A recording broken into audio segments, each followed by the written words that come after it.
Question number 10, Todd Muller. Thank you, Mr Speaker. My question is to the Minister of Climate Change and asks, what aspects of a zero-carbon bill are up for discussion in the consultation planned for later this year? Point of order, Mr Speaker. A point of order, the Honourable James Shaw. Mr Speaker, the piece of legislation that the member is asking about is a fairly significant piece of economic legislation with long-term implications. And due to the truncated number of supplementary questions available to the opposition in this question time, I seek your permission to give a longer answer to the primary question than I otherwise would have. The member can try, and I may stop him.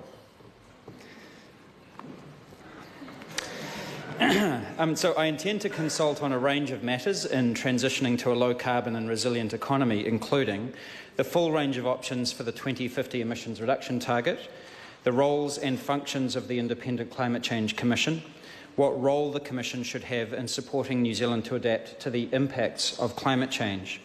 The consultation material will be supported by a number of studies looking into how New Zealand can make the transition to a low-emissions economy. These include, first, the Productivity Commission's draft report into the low-emissions economy, second, the Parliamentary Commissioner for the Environment's report called Revisiting Stepping Stones to Paris and Beyond, third, expert reports underpinning the Ministry for the Environment's impact analysis on a range of potential 2050 targets, such as NZIER and Infometrics modelling the impact of targets across the economy, sectors and society.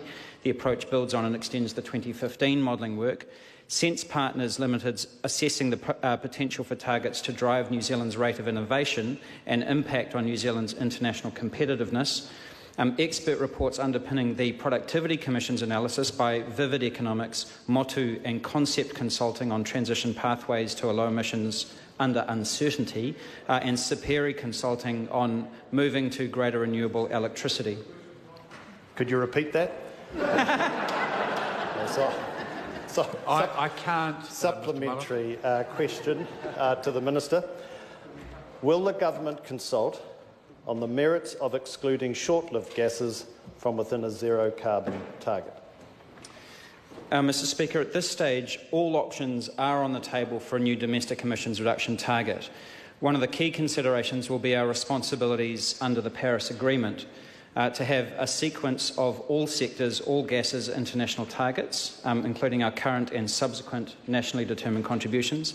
And for the 2050 target to be successful, we will need it to be compatible with our international targets as well as being sustainable, simple to understand and internationally credible. Supplementary. Will the government provide estimates of the comparative economic costs between a zero-emission target for CO2 only and a target that includes other greenhouse gases as well before public consultation takes place?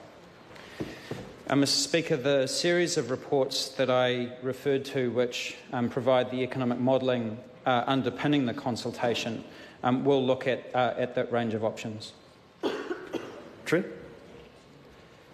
Will the government provide estimates of the regional and sectorial impact of those various scenarios for a zero-emission target, such as changes in activity levels for steel manufacturing or pastoral agricultural production, before public consultation takes place? Mr Speaker, yes. We will be looking at the marginal abatement cost curves across sectors and regions. This is a much more comprehensive piece of modelling work than the piece of work that was done in 2015 in preparation for the Paris Agreement. But I do just want to caution that it is very difficult to make assessments 30 years out.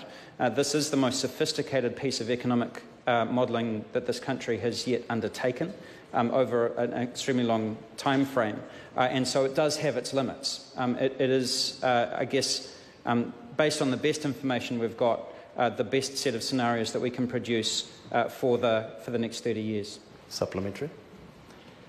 To the Minister, will the divergent opinion and advice between Ministry of Foreign Affairs and Trade, Ministry for the Environment and Ministry of Primary Industries regarding the various economic costs of the various net zero scenarios be shared with New Zealand as part of that consultation?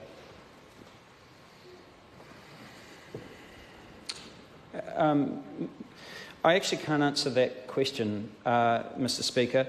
I expect agencies to provide robust advice based on their perspective, and that is part of the contestable nature of advice that we get from different agencies. I can't commit at this stage, before we've gotten too far down the design of the specific range of consultation options, on exactly what information will be included in that.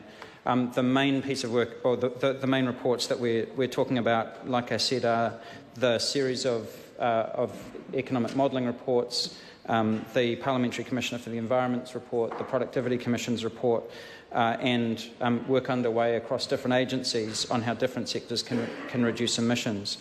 We will also be doing reviews of international literature on the effects of climate policy on the economy and society at large, and within sectors and regions. But I can't commit today to precisely what the consultation will include. Question number 11, Reno Turkatna.